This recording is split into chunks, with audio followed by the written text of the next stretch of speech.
ভাষা আন্দোলন, 69-এর গণঅভ্যুত্থান, 71-এর মহান মুক্তিযুদ্ধ। জনমতের সুস্পষ্ট ইচ্ছা উপেক্ষা করে লাভজনক চট্টগ্রাম বন্দর বিদেশি কোম্পানির কাছে ইজারা দেওয়ার সিদ্ধান্ত বাতিলের দাবিতে যমুনা অভিমুখে বিক্ষোভ কর্মসূচিতে পুলিশের ন্যাক্কারজনক হামলার তীব্র প্রতিবাদে নেত্রকোনার দুর্গাপুরে এক প্রতিবাদ সভা অনুষ্ঠিত হয়েছে।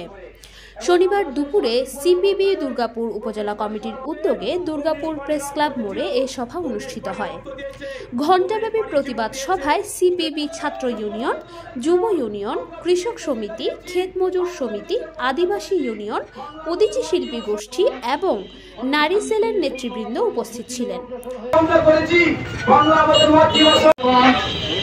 শান্তিপূর্ণ কর্মসূচি নিয়ে অগ্রসর হয়েছিল। সেই সময়ে সরকার সেই পুলিশ বাহিনী দ্বারা বাংলাদেশের কমিউনিস্ট পার্টির সাধারণ সম্পাদক কমরেড আব্দুল্লাহ কাফি রতন সহ অন্যান্য বামপন্থী নেতা, আমরা আশা করেছিলাম আমাদের এই দেশের 24-এর গণঅভ্যুত্থানের যে আকাঙ্ক্ষা, সেই জানেন এই চট্টগ্রাম বন্দর আমাদের এই বাংলাদেশের 93% আমদানি রপ্তানির। মোবারক হোসেন খোকন এর তথ্য ও চিত্রে কানিজ ফাতেমা, চ্যানেল 21, দুর্গাপুর, নেত্রকোনা।